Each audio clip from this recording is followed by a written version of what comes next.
Hey everyone, I just had to call in and share these stories because honestly, they're too wild to keep to myself. Let me start with the roasted potato part 1 story. Just to clarify from the start, it wasn't really a ghost doing the chatting. It was a person possessed by a ghost who was doing the chatting. When you think about it, that actually makes sense, right? A ghost physically can't type on a keyboard. That's just not how it works. But a possessed person doing it? That tracks. So let me tell you about my friend who can see ghosts, the grandpa episode. This one's pretty short. Back then, I was the kind of guy who was desperate to see a ghost myself, so I basically glued myself to my friend who could see them. We were walking around one day and spotted this old man struggling to drag a hand cart loaded with cardboard boxes. It looked really rough for him. We were students, but from pretty comfortable families. I turned to my ghost-seeing friend and said, "Hey, should we help push from behind?" He went, "No, hold on a sec."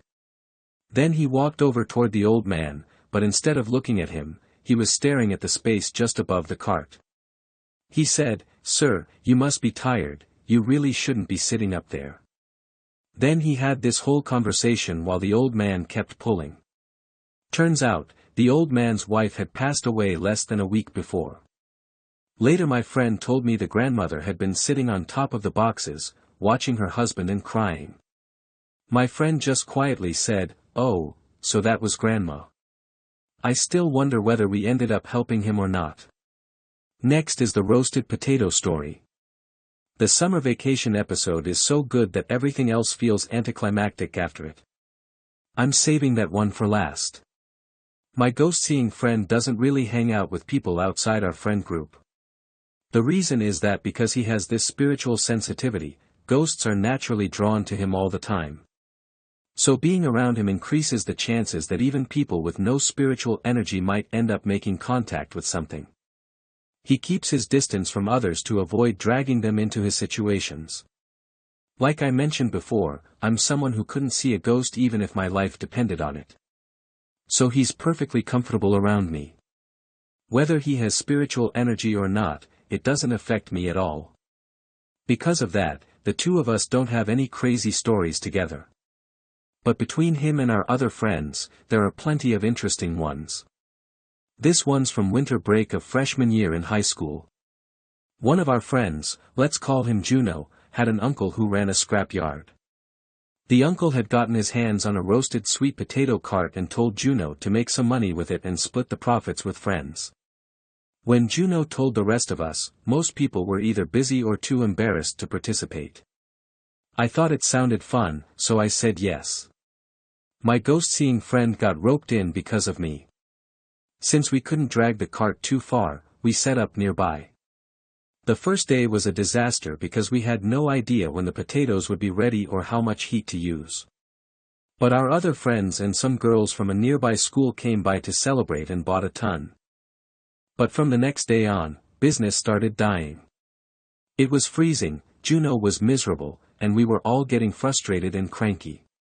In the middle of all this, my ghost-seeing friend would take one roasted potato, and every single night at exactly 9 p.m., he'd crush it with his hands and drop it on the ground. At first we figured that was just his weird way of doing things. But he did it 4 days in a row at exactly 9. Juno, already on edge from slow sales, kicked the crushed potato away with his foot. It rolled across the ground, got stepped on, and turned black. Juno snapped, "Business sucks and you're playing around?" My friend shot back, "That doesn't mean you just kick it without asking." They squared off facing each other. "Chill out." "Excuse me." Juno was about to blow up completely. I stepped in before things escalated. "Hey, come on you guys, why are you going at each other like this?" Juno stormed off anyway. Then my ghost-seeing friend pulled out a dollar bill from his wallet and burned it with a lighter. "Why'd you do that?" I asked. "He can't eat anymore, so I at least owe him the money," he said. That wraps up roasted potato part 1. Was he paying rent to a ghost? Was there a hungry spirit nearby? I honestly couldn't figure out what was going on. Now for roasted potato part 2. The next day I ran into my ghost-seeing friend and it seemed like the Cold War was still going. I said, "They're still your friend though, shouldn't you guys make up?" He said Juno would reach out when he was ready. We were hanging out at an internet cafe when Juno called, found out where we were, and about 30 or 40 minutes later he burst in completely out of breath. He gasped, "Junhyuk. I'm so sorry about yesterday. I messed up bad. Please help me out." I had no idea what was going on. Juno said that after he left, the moment he stepped into his room he suddenly felt completely wiped out. His parents and little brother had gone to his hometown for the weekend, and Juno had stayed behind because he felt too old for that. He collapsed onto the bed without even washing up. Then he woke up to total darkness. He hadn't turned the light off, so he figured the bulb had burned out, but his body wouldn't move. Then he heard this cracking, popping sound, crack crack crack, getting closer and closer until it was right next to his bed. And then, with that sound getting louder, something started climbing up onto the bed head first. All its joints were completely twisted the wrong way, it had no lower jaw, you couldn't tell if it was a man or a woman, and it had long coiled hair like a spring. It crawled up onto the bed. He screamed and it vanished, and he was still lying in bed. He thought maybe it was sleep paralysis. But then the cracking sound came back, and it was the exact same thing. It crawled out from under the bed and started trying to gnaw at him with just its upper teeth since it had no lower jaw. He screamed again, it disappeared again, and he was soaked in cold sweat, still in bed. Figured it was just a nightmare, went to turn on the light, but the light wouldn't come on. He went to the living room, grabbed the fridge door for light and started drinking water straight from the bottle, and then, crack crack crack, that sound again. He looked toward the dark bedroom and it was charging at him at full speed. Screamed, blacked out, woke up in bed, but this time it was already afternoon. He stayed tense for a long time but the sound never came back. When he relaxed for a second and tried the light switch, same as in the nightmare, nothing. That's when this chill ran through his whole body and he sprinted out of the apartment and called my ghost-seeing friend. Juno finished the story and kept apologizing over and over. My friend calmed him down and sent him home. I asked, "Is he really going to be okay?" My friend said, "Yeah, it was just hungry and mad." Since it couldn't chew, my friend had been crushing the potato for it. Then someone enormous kicks it away, of course it would be furious. That was the first time I remember thinking, this friend of mine might actually be dealing with some seriously scary stuff. There must have been a spirit wandering that neighborhood where we were selling potatoes. My friend had been leaving food out for it, and when Juno kicked it away, the thing followed him home. Even selling roasted potatoes isn't simple when a ghost is involved. Next is the video chat story. Quick backstory, when I first started posting these stories, I didn't tell my friend I was doing it. He knows now and told me to quit with the pointless stuff, but I pushed through anyway. He's abroad now and we keep in touch occasionally through KakaoTalk. A lot of you send me questions asking if he can identify whether something you saw was a ghost or just sleep paralysis. Unless it sounds really serious, I don't pass those along. He's barely talked about ghost stuff since his early 20s, and we're both the type who don't reach out constantly.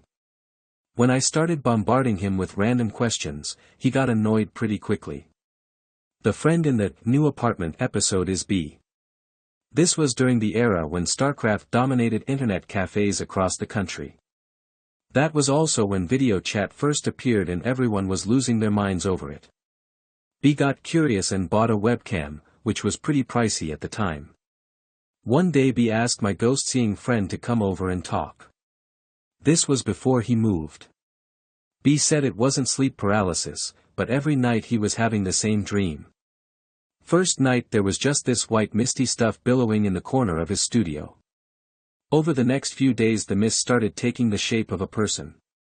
After about a week, it fully revealed itself as a woman. And from there, night by night it kept creeping closer toward where he slept on the floor. My ghost-seeing friend visited B's place. Since it had always been our hangout spot, it should have felt the same as always. But he said it felt like something was slowly trying to get in. Then B got a notification and fired up his computer to get on video chat. My friend asked what he was doing, and B said, "This is the video chat thing everyone's obsessed with right now. I've been talking to this really cute girl. We exchanged contact info and video chat every day." My friend said, "Good for you," sarcastically, and kept scanning the room.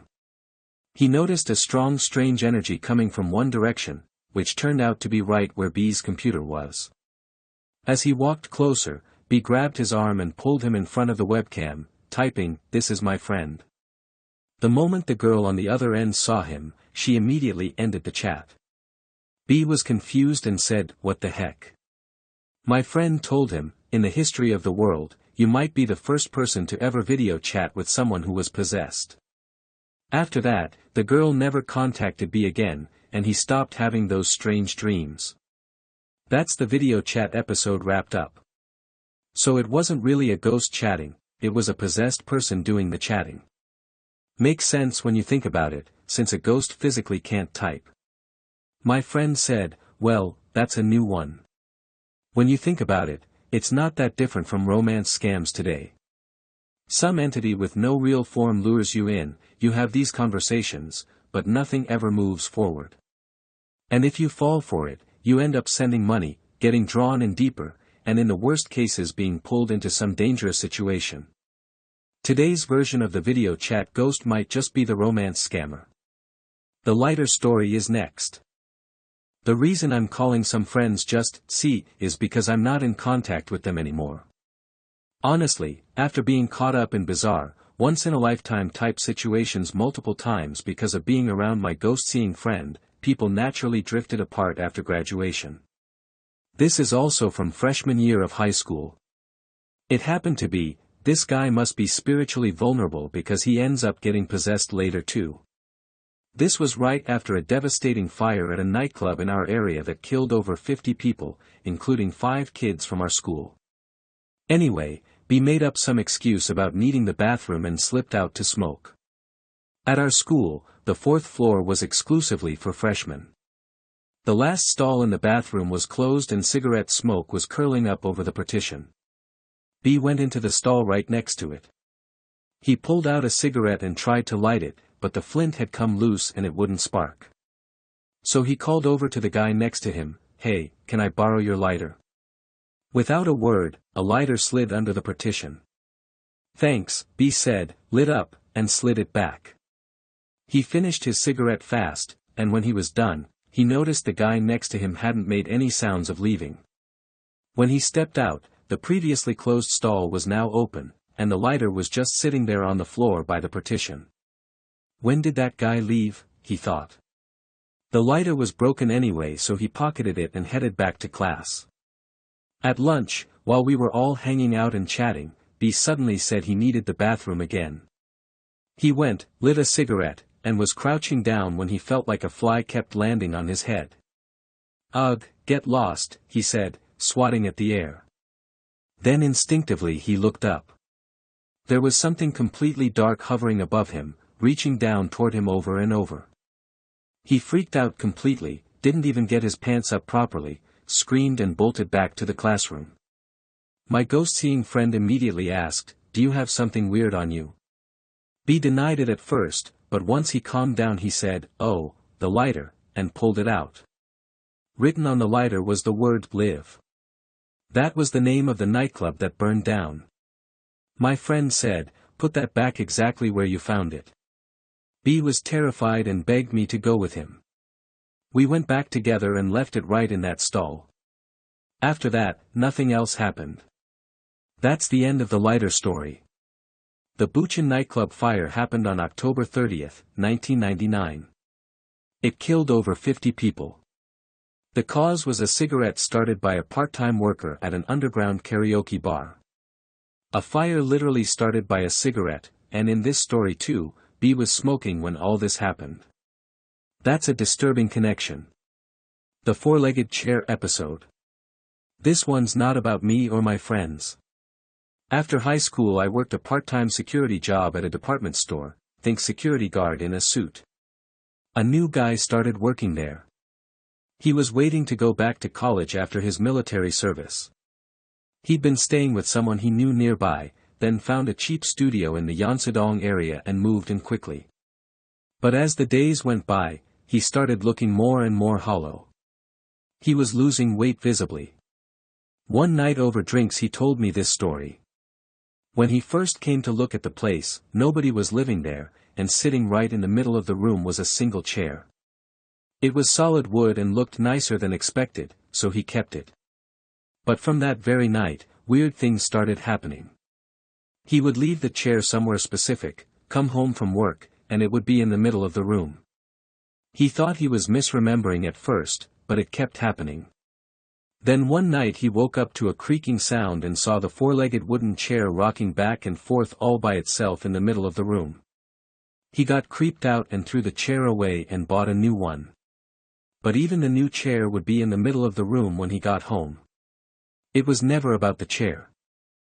From the night he threw it away, something new started. He'd wake up feeling like something was brushing across his chest, and when he opened his eyes, a woman was floating above him, swaying side to side, with her feet lightly grazing his chest repeatedly. I thought this was interesting and told my ghost-seeing friend. He said it was a resident spirit, a spirit that can't leave because of some deep resentment or unfinished attachment, and becomes attached to the specific location. He said these types are territorial and can actually get physically aggressive with people who intrude on their space. He said the options were to try to communicate with it and reach some kind of peace, or just get out immediately. I asked why the spirit hadn't been able to move on. My friend said, probably because she hung herself in that apartment. That's the four-legged chair story wrapped up. Reading between the lines, she stood on the chair. One thing leads to another. Even switching to a new chair didn't stop it. You can't live like that. The right move would have been to go to the landlord right away and say something strange is going on and you can't stay there. Who could sleep in a place like that? The doll game story. This one isn't about me or my friends either. It was sent in by a listener who had read the solo hide-and-seek episode and decided to actually try it.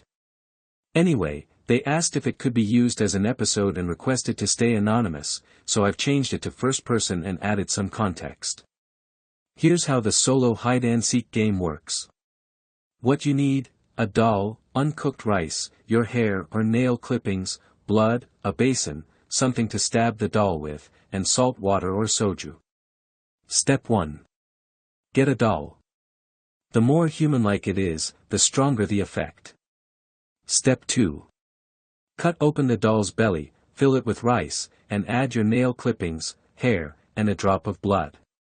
The rice is an offering, the personal items identify you to the spirit. Step 3. Sew it back up with red thread. Step 4. Go to the bathroom, fill a basin with water, and put the doll in it. Step 5. Give the doll any name.